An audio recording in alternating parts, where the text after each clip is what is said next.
Greg sent me a very, very interesting set of articles. You know, of course, that we hear from the anti-gay right all the time. Oh, homosexuality is unhealthy. Lesbians, as Brian Fisher has told us, have all sorts of diseases as by sheer virtue of being lesbians. Gay men live 20 years less than heterosexual men, et cetera, et cetera. And there's one notable study, which is a study from George Mason University, which says that gay people should pay more for health insurance because they have increased risk of disease and they don't live as long and will need extended care, so on and so forth.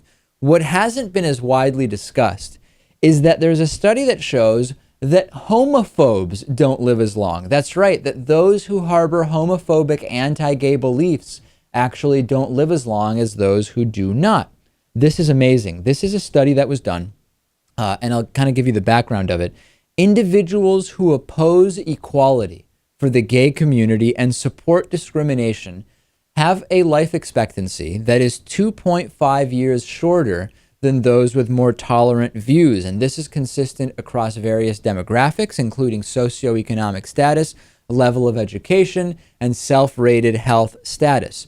Research has also found similar results for white people with high levels of prejudice against black people. Some experimental studies have actually suggested that harboring prejudice results in increased levels of stress, which can lead to a decreased life expectancy.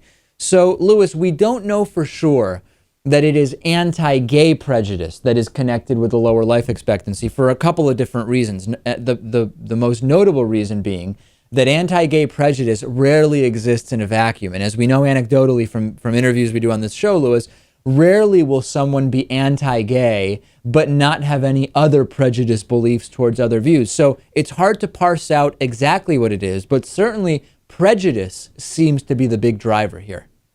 Yeah, we know that the type of person we're talking about here is usually full of hate on all fronts, and they're very stressed out people. They just go around all day hating everything, hating everyone, getting mad, getting themselves fired up.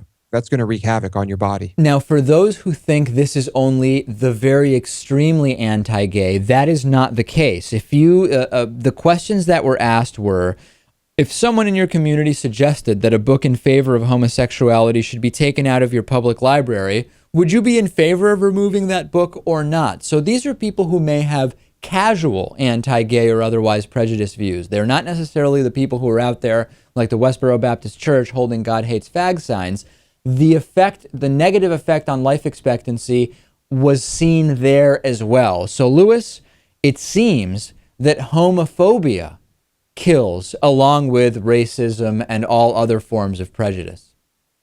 I guess so. Of course, those people are going to tell you that homosexuality kills, and well, I guess support of homosexuality causes hurricanes and stuff, so that kills too. Right, and apparently it also causes dead birds to fall from the sky. So they would argue, hey, for every person that died 2.5 years too early because they were anti-gay, 10 gay people and 1,000 birds died.